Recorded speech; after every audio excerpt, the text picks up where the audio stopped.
স্বাগত জানাচ্ছি study job Tripura YouTube চ্যানেলে। আজকের ডেটে আমরা ত্রিপুরা চাকরি প্রত্যাশী ভাই বোনদের জন্য নতুন একটি জব নোটিফিকেশন নিয়ে এসেছি, যেখানে গ্রুপ সি ক্লারিক্যাল পোস্টে বেশ কিছু নতুন ভ্যাকেন্সি বেরিয়েছে, যেখানে 12 পাস ডিগ্রি ডিপ্লোমা যাদের আছে তারা অনায়াসেই অ্যাপ্লাই করতে পারবে। ক্লার্ক, অ্যাসিস্ট্যান্ট, অফিসার, টেকনিশিয়ান পোস্টে এই ভ্যাকেন্সিগুলো বেরিয়েছে। ত্রিপুরা সরকারের অধীনে ডাইরেক্ট রিক্রুটমেন্ট, অর্থাৎ সরকারি চাকরি আমরা বলতে পারি, অর্থাৎ যারা সরকারি চাকরির সন্ধান খুঁজে থাকে তাদের জন্যই বিশেষ প্রতিবেদন। এখানে যে ভ্যাকেন্সিগুলি বেরিয়েছে, যে দপ্তর থেকে ভ্যাকেন্সিগুলি বেরিয়েছে, দপ্তরের নাম হলো স্বাস্থ্য দপ্তর। স্বাস্থ্য দপ্তর অর্থাৎ আগরতলা গভর্নমেন্ট যে মেডিকেল কলেজ, গভর্নমেন্ট মেডিকেল কলেজের অধীনে এই ভ্যাকেন্সিগুলো বেরিয়েছে। এখানে ভ্যাকেন্সিগুলোর ভিতরে যেমন ল্যাবরেটরি টেকনিশিয়ান আছে, ল্যাবরেটরি অ্যাসিস্ট্যান্ট আছে, লয়ার ডিভিশন ক্লার্ক আছে, প্রজেক্ট টেকনিক্যাল অফিসার আছে, অ্যাকাউন্ট অ্যাসিস্ট্যান্ট আছে, আপার ডিভিশন ক্লার্ক আছে। মানে বিভিন্ন ক্যাটাগরির পোস্ট বেরিয়েছে। এখানে তোমরা ন্যূনতম 12 পাস হলেই এই ক্যাটাগরি অনেকগুলো পোস্টে অ্যাপ্লাই করতে পারবে। তাছাড়া যারা ডিগ্রি বা ডিপ্লোমা আছে পার্টিকুলার ফিল্ডে, তাদের জন্য তো সুবর্ণ সুযোগ। সবচেয়ে প্রথম যে ভ্যাকেন্সিগুলো বেরিয়েছে সেটা আমরা দেখে নিচ্ছি। সবচেয়ে প্রথম ভ্যাকেন্সি বেরিয়েছে ল্যাবরেটরি টেকনিশিয়ান। ল্যাবরেটরি টেকনিশিয়ানের জন্য 20,000 টাকা পার মান্থ স্যালারি দেওয়া হবে, সাথে হাউস রেন্ট অ্যালাউন্স দেওয়া হবে। এখানে 30 ইয়ার্স এজ লিমিট ম্যাক্সিমাম বলা হয়েছে। এসেনশিয়াল কোয়ালিফিকেশন বলা হয়েছে ল্যাবরেটরি টেকনিশিয়ানের জন্য 12 পাস হতে হবে সায়েন্স ব্যাকগ্রাউন্ড থেকে, সাথে ডিগ্রি বা ডিপ্লোমা থাকতে হবে ল্যাবরেটরি টেকনিশিয়ানে, 5 ইয়ার্স এক্সপিরিয়েন্স থাকতে হবে রিলেভেন্ট সাবজেক্ট বা ফিল্ডে। যদি কেউ ডিপ্লোমা থাকে তাহলে 5 ইয়ার এক্সপিরিয়েন্স লাগবে, যদি কেউ ডিগ্রি থাকে তাহলে 3 ইয়ার্স এক্সপিরিয়েন্স হলেই চলবে, আর যদি কেউ মাস্টার ডিগ্রি থাকে তাহলে 2 ইয়ার এক্সপিরিয়েন্স হলেই চলবে। যদি কেউ এক্সপিরিয়েন্স থাকে গভর্নমেন্ট ইনস্টিটিউশন, আইসিএমআর, ডিএইচআর, আইটিএসপি বা এদিন আদার অর্গানাইজেশনে তাহলে খুবই ভালো। সাথে কিন্তু অবশ্যই কম্পিউটারে কিন্তু নলেজ থাকতে হবে, অর্থাৎ কম্পিউটারে যে ন্যূনতম কম্পিউটার অ্যাপ্লিকেশনের ভিতরে Microsoft Word, Excel, PowerPoint এগুলোর ভিতরে ন্যূনতম জ্ঞান তোমাদের থাকতে হবে। 2 নম্বর যে পোস্ট বেরিয়েছে সেটা বেরিয়েছে ল্যাবরেটরি অ্যাসিস্ট্যান্ট। ল্যাবরেটরি অ্যাসিস্ট্যান্টের জন্য ন্যূনতম 12 পাস হলে অ্যাপ্লাই করা যাবে, অবশ্যই সাথে এক্সপিরিয়েন্স থাকতে হবে। যদি বিএসসি পাস আউট হয়ে থাকে তাহলে খুবই ভালো। এখানে 12 যদি সায়েন্সের ব্যাকগ্রাউন্ড থেকে পাস আউট হয় তাও চলবে। এখানে অবশ্যই যদি এক্সপিরিয়েন্স থাকে, কম্পিউটার জানা থাকে, প্রেফারেন্স দেওয়া হবে, কিন্তু 12 পাস হলে ন্যূনতম কিন্তু অ্যাপ্লাই করা যাবে। 30 years maximum age laboratory assistant পোস্টের জন্য। নেক্সট যে ক্যাটাগরি ভ্যাকেন্সি বেরিয়েছে সেটা বেরিয়েছে lower division clerk. Lower division ক্লার্কের জন্য যে স্যালারি নির্ধারিত করা হয়েছে 20,000 টাকা per month lower division clerk বা ক্লারিক্যাল পোস্টের জন্য স্যালারি দেওয়া হবে। লয়ার ডিভিশন ক্লার্ক পোস্টের জন্য বা এলডিসি পোস্টের জন্য যদি অ্যাপ্লাই করতে চাও তাহলে 12 পাস হতে হবে রেকগনাইজ বোর্ড থেকে, যে কোনো স্বীকৃত বোর্ড থেকে, আইসিএসসি, সিবিএসসি বা সিবিএসসি বোর্ড থেকে 12 পাস হতে হবে এবং সাথে কম্পিউটার নলেজ থাকতে হবে, তাহলে কিন্তু তোমরা অ্যাপ্লাই করতে পারবে। 20,000 টাকা পার মান্থ তোমাকে স্যালারি দেওয়া হবে লয়ার ডিভিশন ক্লার্ক পোস্টের জন্য যদি তুমি অ্যাপ্লাই করো। তাহলে যেসব ভাই বোনরা তোমরা 12 পাস করে বসে আছো অথবা গ্র্যাজুয়েশন আছে, মাস্টার ডিগ্রি আছে, সাথে কম্পিউটার জানা আছে, তাহলে তোমাদের জন্য সুবর্ণ একটা সুযোগ, তোমরা এই জবটার জন্য অ্যাপ্লাই করতে পারো। 3খানা ভ্যাকেন্সি বেরিয়েছে লয়ার ডিভিশন ক্লার্ক পোস্টের জন্য। এখানে কোনো এক্সপিরিয়েন্স কিন্তু কোনো বাধ্যকতা নয়, কোনো এক্সপিরিয়েন্স থাকতে হবে না।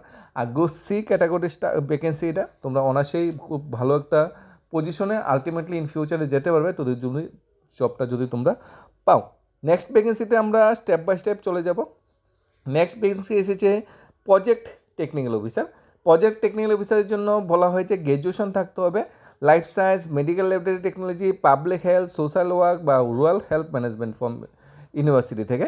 তোমাদের ব্যাচেলার ডিগ্রি থাকতে হবে অথবা মাস্টার ডিগ্রি থাকতে হবে life science.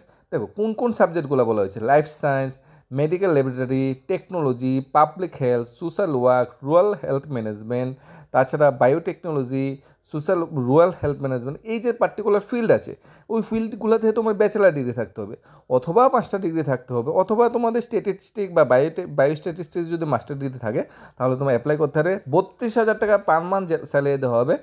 Project technical officer হিসেবে যদি জয়েন করতে পারো, তোমাকে ম্যাক্সিমাম এজ লিমিট যেটা বলা হয়েছে 35 ইয়ার্স।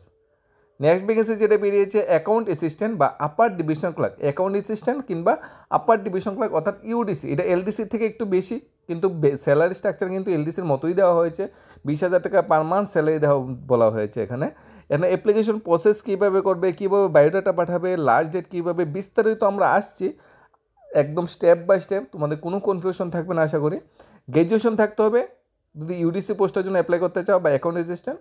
তোমাদের আর্টস হোক, কমার্স হোক, সায়েন্স হোক, যে কোনো ব্যাকগ্রাউন্ড থেকে গ্র্যাজুয়েশন হতে হবে, সাথে কম্পিউটার জানা থাকতে হবে, এতটুকুই।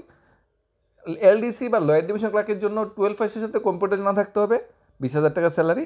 আর আপার ডিভিশন ক্লার্ক বা অ্যাকাউন্ট অ্যাসিস্ট্যান্ট পোস্টের জন্য তোমাদের গ্র্যাজুয়েশনের সাথে কম্পিউটার জানা থাকতে হবে, 20,000 টাকা স্যালারি।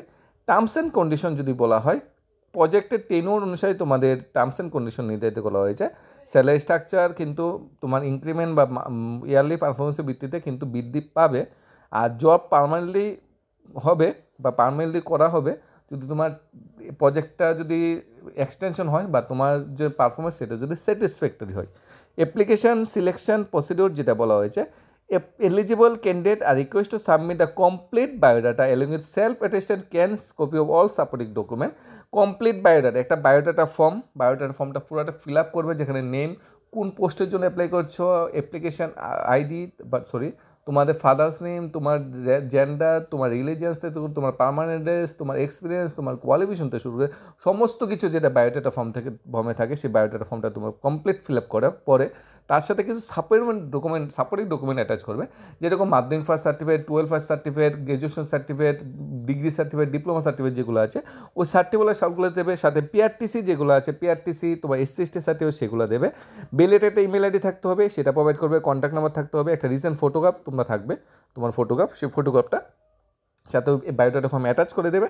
26 এপ্রিলের ভিত্তিতে কিন্তু পাঠাতে হবে। একটা ইমেল অ্যাড্রেস দেওয়া আছে, ওই ইমেল অ্যাড্রেসেই তোমার বায়োডাটার ফর্মটা পাঠাতে হবে। ইমেল অ্যাড্রেস হলো interview@gmail.com। এই যে মেইল আইডি দেওয়া আছে, এই মেইল আইডিতে তোমার বায়োডাটা পাঠাতে হবে। All communication done through email ID provided by the candidate. যে কোনো ধরনের কমিউনিকেশন করতে চাইলে এই ইমেল আইডির মাধ্যমে তোমাদের কিন্তু কমিউনিকেশন করতে হবে। The selection committee will scrutinize the receive applicant, eligible candidate will be call for the written test followed by the interview.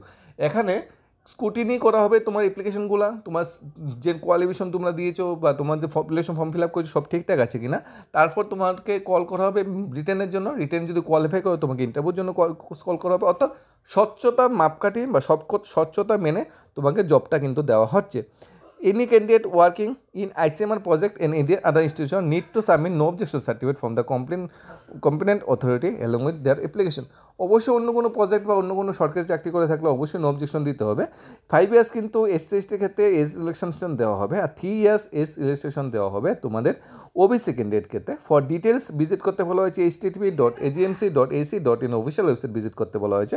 সেখানে গিয়ে তোমরা আরও বিস্তারিত জেনে নিতে পারো। অফিসিয়াল ওয়েবসাইটটা কি, http তোমাদের .agmc.ac.in। এই ছিল ডিটেলস যে অ্যাডভার্টাইজমেন্টটা, যেটা স্বাস্থ্য দপ্তরের অধীনে যে ভ্যাকেন্সিটা বেরিয়েছে। স্বাস্থ্য দপ্তরের অধীনে lower division clerk, project assistant, officer, laboratory technician, laboratory assistant, upper division clerk পোস্টে বিভিন্ন ক্যাটাগরি এই ভ্যাকেন্সিটা বেরিয়েছে। এখন তোমরা যদি কোয়ালিফিকেশন ক্রাইটেরিয়া মিলা যায়, ইমেল দেওয়া আছে, ইমেলের মাধ্যমে তোমার বায়োডাটার সাথে সমস্ত ডকুমেন্টগুলো অ্যাটাচ করে একটা PDF ফর্মেটে পাঠিয়ে দিতে পারো। তোমাকে ওই ইমেলের মাধ্যমে যখন পাঠাবে অবশ্যই ফোন নাম্বার, ইমেল আইডি অবশ্যই অ্যাটাচ করা থাকবে। তারপর তোমাকে ইন ফিউচার তোমাকে ইমেলের মাধ্যমে তোমার সাথে কমিউনিকেশন করা হবে এবং তোমাকে রিটার্নের জন্য ডাকা হবে। কোনো কুইরি ডাউট থাকলে অবশ্যই জানাতে পারো। ধন্যবাদ সবাইকে। Studies of Tripura YouTube channel.